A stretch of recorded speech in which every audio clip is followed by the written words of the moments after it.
আচ্ছা, যখন আমাদের কোনো প্রিয়জন মারা যায় তখন শোক প্রকাশ করার পর আর কি বাকি থাকে? শুধুই কি স্মৃতি? আর সেই স্মৃতিকেই বা বাঁচিয়ে রাখা যায় কিভাবে? ডিলান টমাসের বিখ্যাত কবিতা আফটার দ্য ফিউনারালে ঠিক এই গভীর প্রশ্নগুলোই তোলা হয়েছে। চলুন এই অসাধারণ কবিতাটার গভীরে গিয়ে দেখি কিভাবে শিল্প আর ভালোবাসা শোককে ছাপিয়ে স্মৃতিকে অমর করে দেয়। কবিতাটা শুরুই হচ্ছে এমন একটা লাইন দিয়ে যা শুনলে একটু চমকে যেতে হয়। অন্ত্যেষ্টিক্রিয়ার পর খচ্চরের স্তুতি, ঢেচু ঢেচু শব্দ। ভাবুন তো, একটা শোকের অনুষ্ঠান যেখানে সব চুপচাপ গম্ভীর থাকার কথা, সেখানে কিনা একটা খচ্চরের কর্কশ ডাক। তো প্রশ্নটা হলো, এই অদ্ভুত বেমানান আওয়াজের মানেটা কি? এটা কি শুধুই একটা খাপছাড়া ছবি, নাকি এর পেছনে গভীর কোনো অর্থ লুকিয়ে আছে? এই বিশ্লেষণের মাধ্যমে আমরা সেই রহস্যটাই বোঝার চেষ্টা করব। চলুন তাহলে আমরা একটু কবিতার প্রেক্ষাপটে যাই। আমরা ফিরে যাব ওয়েলসের এক ছোট গ্রামে, যেখানে এইমাত্র একটা অন্ত্যেষ্টিক্রিয়া শেষ হয়েছে। কবিতাটার পুরো নাম after the funeral in memory of Ann Jones. দেখেই বোঝা যাচ্ছে এটা অ্যান জোন্স নামের একজনের স্মৃতিতে লেখা, আর এর ধরনটা হল এলেজি বা শোকগাথা, যা আসলে শুধু দুঃখের কবিতা নয়, এর একটা বিশেষত্ব আছে। এখন এই এলোজি জিনিসটা কি? এটা হলো এমন এক ধরনের কবিতা যা শুরু হয় গভীর শোক দিয়ে, কিন্তু শেষ হতে হতে একটা সান্ত্বনা বা নতুন কোনো উপলব্ধি খুঁজে পায়। মানে কবি এখানে শুধু কাঁদছেন না, বরং মৃত্যুর মধ্য দিয়ে জীবনের নতুন অর্থ খুঁজছেন। কবি বলছেন, অন্ত্যেষ্টিক্রিয়ার পরিবেশটা ছিল কেমন যেন একটা অস্বস্তিকর, কৃত্রিম দুঃখে ভরা। মনে হচ্ছিল সবাই যেন নিয়ম রক্ষা করতে কাঁদছে। আর ঠিক এখানে এই কবিতার প্রথম লাইনের ওই খচ্চরের ডাকটা প্রাসঙ্গিক হয়ে ওঠে।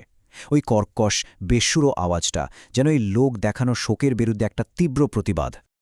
আচ্ছা, এবার কবিতার চরিত্রগুলোর সাথে পরিচিত হওয়া যাক, যারা এই শোকের একেবারে কেন্দ্রবিন্দুতে রয়েছেন। এখানে আমরা মূলত ৩ ধরনের চরিত্র দেখতে পাই। একজন হলেন অ্যান জোন্স, যিনি মারা গেছেন। কবিতাকে খুব দয়ালু, উষ্ণ হৃদয়ের একজন মানুষ হিসেবে দেখাচ্ছেন। তারপর আছেন স্বয়ং কবি ডিলান টমাস, আর সবশেষে গ্রামের বাকি শোকাহত মানুষেরা। তবে কবির অনুভূতিটা কিন্তু ৮-১০ জনের মতো নয়। কবি একটা লাইনে বলছেন, এই স্মৃতিসৌধের জন্য আমি একাই দাঁড়িয়ে থাকি। মানে সবাই যখন শোকের আনুষ্ঠানিকতা শেষ করে চলে যাচ্ছে, কবি কিন্তু একা থেকে যাচ্ছেন। কেন?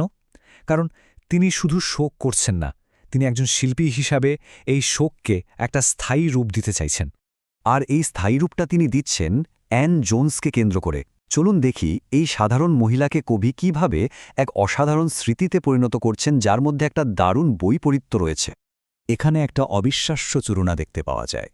একদিকে বাস্তবের অ্যান জোন্স ছিলেন খুব সাধারণ, দুধের মতো কোমল আর চুপচাপ একজন মানুষ। অন্যদিকে কবিতায় কবিতাকে কি বানাচ্ছেন? এক আকাশমুখী মূর্তি, এক বিশাল খুলি, ৭০ বছরের পাথর। ভাবুন তো, একজন সাধারণ, নম্র মানুষকে কবিতার কল্পনায় কতটা বিশাল আর মহৎ করে তুলছেন। আর ঠিক এইখানেই কবিতার আসল ম্যাজিকটা শুরু হয়। কবি এখানে তার নিজের ব্যক্তিগত দুঃখকে একটা সৃষ্টিশীল শক্তিতে বদলে ফেলছেন। দেখুন, এই মুহূর্তে কবি আর কেবল একজন শোকগ্রস্ত মানুষ নন, তিনি হয়ে উঠছেন একজন স্রষ্টা। তার কাজ হল অ্যান জোন্সের জন্য শব্দের একটা স্মৃতিস্তম্ভ তৈরি করা, যা কখনো ভাঙবে না। এখানে কবি নিজেকে বলছেন অ্যানস বার্ড বা অ্যানের চারণ কবি। তিনি বলছেন তিনি সমস্ত সমুদ্রকে ডেকে আনবেন, যাতে অ্যানের যে গুণগুলো হয়তো কেউ খেয়াল করেনি, সেই গুণগুলো সমুদ্রের বয়াতে লাগানো ঘণ্টার মতো অবিরাম বাজতে থাকে। মানে তার নীরবতাকে তিনি একটা শাশ্বত শব্দে পরিণত করতে চান। কি অসাধারণ একটা ভাবনা! আবার সেই একই তুলনা। অ্যানের শরীর হয়তো ছিল কোমল, সাধারণ, কিন্তু কবির ভাষায় তিনি হয়ে উঠছেন এক বিশাল, প্রায় পৌরাণিক মূর্তি। এটাই তো শিল্পের কাজ, তাই না? সাধারণকে অসাধারণ করে তোলা, আর যা ক্ষণস্থায়ী তাকে অমরত্ব দেওয়া। তাহলে পুরো কবিতাটা থেকে আমরা কি শিখলাম? শিল্প, ভালোবাসা আর মৃত্যু, এই ৩টে জিনিস কিভাবে একে অপরের সঙ্গে জড়িয়ে আছে?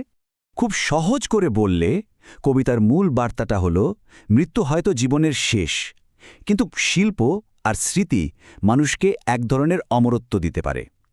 অ্যান জোন্স আজ নেই, কিন্তু ডিলান টমাসের এই কবিতার মধ্যে দিয়ে তিনি চিরকাল বেঁচে থাকবেন। এই অমরত্বের রাস্তাটা আসলে খুব সহজ। প্রথমে একটা জীবন, তারপর মৃত্যু আসে। সেই মৃত্যু থেকে যে শোক জন্মায় তা শিল্পীকে প্রেরণা দেয়, আর সেই শিল্পই একটা উত্তরাধিকার তৈরি করে, যার মাধ্যমে আত্মাটা চিরকাল বেঁচে থাকে। কবিতার একেবারে শেষে কবি একটা দারুণ কথা বলছেন। তিনি বলছেন, অ্যানের স্মৃতি তাকে এতটাই নাড়া দেবে, তার ভালোবাসা এতটাই জীবন্ত থাকবে যে একটা নিষ্প্রাণ স্টাফ করা শিয়ালের ভেতর থেকেও যেন ভালোবাসা শব্দটা চিৎকার করে উঠবে।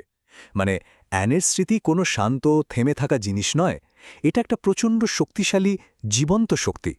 শীর্ষে একটা প্রশ্ন আমাদের সবার জন্য। ডিলান টমাস তো তার শিল্পের জোরে অ্যান জোন্সকে অমর করে দিলেন, কিন্তু আমাদের নিজেদের জীবনে এমন কি আছে, কোন কাজ বা কোন গুণ যা আমাদের স্মৃতিকে অন্যের কাছে চিরকাল বাঁচিয়ে রাখতে পারে? এটা কিন্তু ভাবার মতো একটা বিষয়, তাই না?